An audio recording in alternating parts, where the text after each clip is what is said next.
അച്ഛാ നമസ്കാരം. നമസ്കാരം. എങ്ങനെയുണ്ട് ഇക്കുറി ആര് പിടിക്കും മൂവാറ്റുപുഴ? ഈ തവണ LDF പിടിക്കുന്ന തോന്നണേ. LDF പിടിക്കുമെന്നാണ് തോന്നുന്നത്. വലിയ കരുത്തരായ സ്ഥാനാർത്ഥിയല്ലേ. പുള്ളി പഴയ ജില്ലാ പഞ്ചായത്ത് മെമ്പറൊക്കെയാ. മാത്യു കുഴൽനാടന് മാത്യക്കുളനാടൻ ഒറ്റയ്ക്ക് വേണ്ടി ഒന്നും ചെയ്തില്ലല്ലോ. അവരൊഴിക്ക് വേണ്ടി ഒന്നും ചെയ്തിട്ടില്ല. ഒന്നും ചെയ്തില്ല. പിണറായി വിജയനെ ഇറക്കാൻ മാത്രമുള്ള പണിയെ പുള്ളിയോട് ചെയ്തുകൊണ്ടിരുന്നുള്ളൂ. അത് കാരണം ഇപ്പം ഇച്ചിരി പാടാന്ന ആൾക്കാർ പറയണേ. മൊത്തത്തിൽ പിണറായി ഭരണത്തിൽ എങ്ങനെയുണ്ട്? പിണറായി ഭരണത്തിന് 100 മാർക്ക്. 100 മാർക്കാണ്. മൊത്തത്തിൽ 100 മാർക്കാണ്. അപ്പോൾ UDF പ്രതിപക്ഷ നേതൃസ്ഥാനം കിട്ടിയെങ്കിൽ അവർക്ക് ഭാഗ്യം കൂട്ടിയാൽ മതി, വേറെ ഒന്നുമില്ല. ആയിക്കോട്ടെ. UDF പ്രതിപക്ഷത്ത് പോലും വരില്ല എന്നുള്ളതാണോ അപ്പോൾ പറഞ്ഞത്? അവർക്ക് കിട്ടാൻ സീറ്റില്ലല്ലോ. പക്ഷേ മൊത്തത്തിലൊരു ഭരണവിരുദ്ധ വികാരം ഇവിടെ നിലനിൽക്കുന്നില്ല. വന്നപ്പോഴത്തേനും ശബരിമല കൊള്ളയും കാര്യങ്ങളൊക്കെ ഭരണവിരുദ്ധമായിട്ട് തന്നെ സ്വർണ്ണക്കൊള്ള നടത്തിയതാരാ? ആരാ നടത്തിയേ? UDF ഭരണകാലത്താ സ്വർണ്ണക്കൊള്ള നടന്നത്. UDF ഭരണകാലത്ത് ആണെന്ന് പറയുന്നത് എങ്ങനെയാ ശരിയാവുന്നത്? അതിനെ ശരിയാവില്ലാത്ത തന്നെ. ഈ വാസവനും അദ്ദേഹം കടകംപള്ളിയൊക്കെ ഇരുന്നൊരു ടൈമിലാണ് ഇതിന്റെ കടകംപള്ളി ഇരിക്കണതിന് മുമ്പ് അത് നടന്നല്ലോ. അടൂർ പ്രകാശ് അല്ലാത്ത കോൺഗ്രസിന്റെ ഒരു നേതാവായിരുന്നല്ലോ അന്ന് ഡയറക്ടർ ബോർഡ് മെമ്പറായിരുന്നേ. ഡയറക്ടർ ബോർഡ് മെമ്പറിന് അപ്പുറത്തേക്ക് പലതിനും സൈൻ ചെയ്ത് കൊടുത്തത് തന്ത്രി പറഞ്ഞാ പിന്നെ ആർക്ക് സൈൻ ചെയ്ത് കൊടുക്കാതിരിക്കാൻ പറ്റുമോ? തന്ത്രിക്ക് നമ്മളുടെ സ്വർണത്തിൽ അവകാശം ഇല്ലല്ലോ. തന്ത്രി ഇതെല്ലാം കൊണ്ടുപോയേക്കണേ, അല്ലാണ്ട് പിന്നെ ആരാ കൊണ്ടുപോയേക്കണേ? തന്ത്രിക്ക് സ്വർണത്തിൽ അവകാശം ഉണ്ടോ? തന്ത്രിക്ക് സ്വർണത്തിന് അവകാശം ഇല്ല. പക്ഷെ ഇതെല്ലാം കൊണ്ടുപോയത് തന്ത്രി പറഞ്ഞിട്ടാണല്ലോ. തന്ത്രിയാണ് ശബരിമലയുടെ മുഖ്യ സൂക്ഷിപ്പുകാരൻ. തന്ത്രി അറിയാതെ ശബരിമലയിൽ ഒന്നും നടക്കില്ല. ഞാനൊരു 50 കൊല്ലെങ്കിലും ശബരിമലയ്ക്ക് പോയിട്ടുള്ള ആളാ. ഒറ്റയ്ക്ക് ഒരാളെ കൊണ്ട് നടക്കുമെന്ന് തോന്നുന്നുണ്ടോ? അവിടെ തന്ത്രി അകത്ത് പോയവരെല്ലാം CPM നേതാക്കളാ. തന്ത്രി പറഞ്ഞ അവിടെ കൃത്യ. തന്ത്രി ഒഴികെ അകത്ത് പോയ ജയിലിൽ പോയവരെല്ലാം CPM-കാരാ. അകത്ത് പോയ CPM നേതാവ് പറഞ്ഞല്ലോ, ആ രാജാവ് കൽപ്പിച്ചു തന്നാ പിന്നെ ഞാൻ എന്ത് ചെയ്യാൻ പറ്റുമെന്ന് ചോദിച്ചില്ലേ? CPM നേതാവ് ഒരാളല്ല പോയത്. അകത്ത് പോയവരിൽ 3 പേരും CPM-കാര് തന്നെയാണ്. അതെ. വെറുതെ ഒരു കാര്യമില്ലാണ്ട് പിണറായി വിജയന്റെ തന്നെ തന്നെ തലക്ക് വെക്കാൻ പറ്റൂല. ആഭ്യന്തര വകുപ്പ് ഭരിക്കുന്നത് തലക്ക് വെക്കാനാണ് പിണറായി വിജയൻ എന്താ അറിയണേ? അദ്ദേഹം ആഭ്യന്തര വകുപ്പ് മന്ത്രിയാണ്, മുഖ്യമന്ത്രിയാണ്. അദ്ദേഹത്തിന്റെ കീഴിലാണ് ഇതെല്ലാം വരുന്നത്. ദേവസ്വം ബോർഡ് എന്ന് പറഞ്ഞ ഒരു പ്രത്യേക പദവിയുള്ള ദേവസ്വം മന്ത്രി അറിയണമല്ലോ. ദേവസ്വം മന്ത്രി അറിയണമെന്ന് പറഞ്ഞാൽ ദേവസ്വം മന്ത്രി അറിയിച്ച് തന്ത്രി അവിടെ കൽപ്പിച്ച് നൽകിയ പിന്നെ ദേവസ്വം മന്ത്രി ഒന്നും അല്ല അവിടെ. അങ്ങനെ തന്ത്രിക്ക് അധികാരം കൊടുക്കാനാണെങ്കിൽ പിന്നെ നമ്മൾ എന്തിനാ ജനങ്ങൾ വോട്ട് ചെയ്ത് പരമ്പരാഗതമായിട്ട് തന്ത്രിയാണ് അവിടെ കൈകാര്യം ചെയ്തത്. തന്ത്രിക്കെല്ലാം നടക്കില്ല. തന്ത്രിക്ക് അങ്ങനെ വിട്ടുകൊടുക്കാനാണെങ്കിൽ നമ്മൾ ജനങ്ങൾ എന്തിനാ വോട്ട് ചെയ്തിട്ട് നമുക്ക് വേണ്ടിട്ട് ഒരാളെ കൊണ്ടുപോകുന്നത്?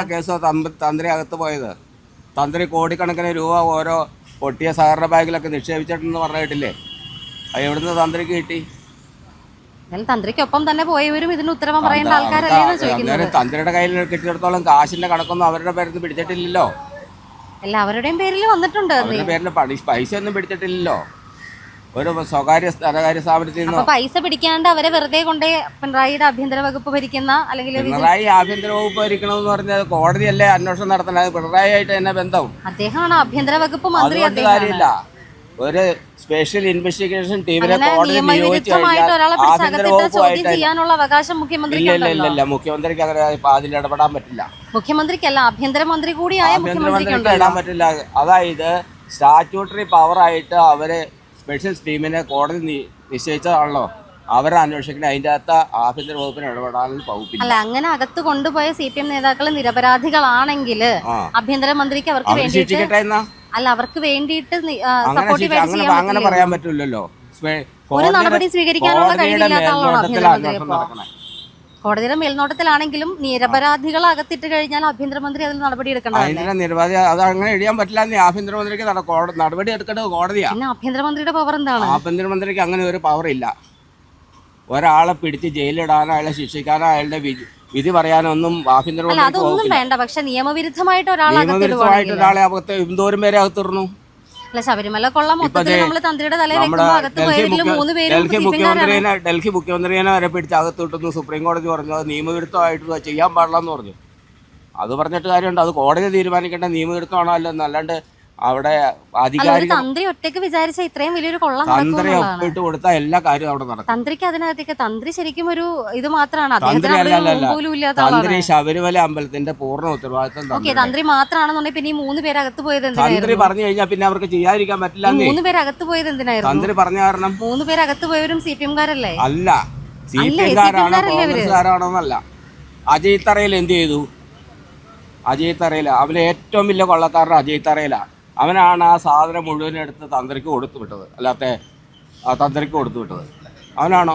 അതേക്കുറിച്ച് നിങ്ങൾക്ക് പറയാനില്ലല്ലോ. നമ്മുടെ മന്ത്രിയുടെ സൈൻ ഉണ്ടായിരുന്നു അതിനകത്ത്. നമ്മുടെ തന്ത്രിയുടെ സൈൻ ഉണ്ടായിരുന്നു. മന്ത്രി വെറുതെ ഒരാൾ മന്ത്രി ആരാ? അന്ന് മന്ത്രി ആരായിരുന്നു? അന്നത്തെ മന്ത്രിയും ഇന്നത്തെ മന്ത്രിയും ഒക്കെ ഇതിൽ ഉൾക്കൊള്ളുന്നില്ലേ? ഉൾക്കൊള്ളുന്നുണ്ട്. അപ്പൊ പിന്നെ അവരൊക്കെ വെറുതെ ഒരു പേപ്പർ കണ്ട ഉടനെ സൈൻ ചെയ്ത് കൊടുക്കുന്ന ഒരാളെ നമുക്ക് മന്ത്രിയായിട്ട് വെക്കാൻ ഏറ്റവും വലിയ പറ്റുമോ? കൊള്ളക്കാരൻ അജയ് തറയിലാണോ? ഓരോരുത്തരും അതില് പാർട്ടാണല്ലോ. ഒരാൾക്ക് ഒറ്റയ്ക്ക് ഇത്രയും വലിയ പിണറായി വിജയന്റെ മേലെ മാത്രം ചാരാൻ പറ്റില്ല. പിണറായി വിജയൻ ഒരാൾ ഇത്രയും പേരുടെ ഗൃഹനാഥനായിട്ട് പോലെ നമ്മുടെ മൊത്തത്തിൽ ഒരു വകുപ്പിന്റെ പവർ മേധാവിക്ക്, ഇല്ലാന്നേ ആഭ്യന്തരമന്ത്രിക്ക്. അതായത് മുഖ്യമന്ത്രിക്ക് ഒരു പവറും ഇല്ലാത്ത മനുഷ്യനാണെന്നാണ് പറയുന്നത്. അങ്ങനെ കാര്യത്തിൽ കോടതിയുടെ കാര്യത്തിൽ ഒരു മന്ത്രിക്ക് പവറില്ല. അത് നിങ്ങൾ പറയരുത്. ഞങ്ങൾ വെറും പൊട്ടന്മാരാന്ന് ഓർക്കരുത്. കോടതി ഒരു കേസ് അന്വേഷിച്ചാൽ അതിന്റെ ഉത്തരവാദിത്തം കോടതിക്കാണ്. അതിനെ പ്രതിയെ ശിക്ഷിക്കണോ വെറുതെ വിടണോ നടപടി എടുക്കണോ എന്നുള്ളതൊക്കെ കോടതി തീരുമാനിക്കും. കോടതി ഒരാളെ ശിക്ഷിക്കണം എന്നുണ്ടെങ്കിൽ തെളിവുകളുടെ അടിസ്ഥാനത്തിലായിരിക്കും. അപ്പൊ കൃത്യമായിട്ടും തെളിവുകൾ ഉള്ളത് കൊണ്ടാണല്ലോ ഈ ബാക്കിയുള്ളവരെയും പിടിച്ചു ചേർത്തിട്ടത്. കോടതി ശിക്ഷിച്ചിട്ടില്ലല്ലോ. തന്ത്രിയെ ശിക്ഷിച്ചിട്ടില്ലല്ലോ. കോടതി ശിക്ഷിക്കുന്ന തന്ത്രിയെ ശിക്ഷിച്ചിട്ടില്ലല്ലോ. തന്ത്രി ശിക്ഷിച്ചിട്ടില്ല. അപ്പൊ എല്ലാരും ശരിയല്ലേ? അപ്പൊ തന്ത്രി മാത്രം എടുക്കും, മറ്റേ CPM നേതാക്കളൊക്കെ പൊട്ടന്മാരെന്ന് പറയാൻ പറ്റില്ല. തന്ത്രി മാത്രമായിട്ടൊരു കൊള്ള ചെയ്തെങ്കിൽ CPM നേതാക്കളെയും നമ്മൾ സപ്പോർട്ട് ചെയ്യണ ശരിയല്ലോ. ആരെ ഇപ്പൊ എല്ലാരെയും നമ്മൾ ബ്ലെയിം ചെയ്യണ്ടേ? ഇപ്പോൾ ആരെ അതിന്റെ അകത്ത് കുറ്റക്കാരാന്ന് പറയാൻ പറ്റില്ല. കുറ്റപത്രം സമർപ്പിച്ച് കോടതി അന്വേഷിച്ച് വിധിച്ച ശേഷം അതിന്റെ അകത്ത് പറ്റുള്ളൂ. അല്ലാത്ത തന്ത്രി മാത്രമാണെന്ന് പറയുന്നതിലും അർത്ഥമില്ലല്ലോ. അപ്പൊ ഈ CPM-കാരാന്ന് പറയുന്നത് അർത്ഥമില്ലല്ലോ. തന്ത്രി മാത്രമാണെന്ന് പറയുന്നതിൽ അർത്ഥമില്ല. CPM-കാരാന്ന് പറയുന്നത് പോയോ? എല്ലാവരും ഒറ്റയ്ക്ക് ഒരാൾക്ക് ഇത്രയും വലിയൊരു കൊള്ള ചെയ്യാൻ പറ്റുമോ? ഇതൊക്കെ CPM-ന്റെ മേലെ മാത്രം ചാരരുത്. ഇതെല്ലാവർക്കും അതിന്റെ അകത്ത് പങ്കുണ്ട്. ആയിക്കോട്ടെ, ശരി.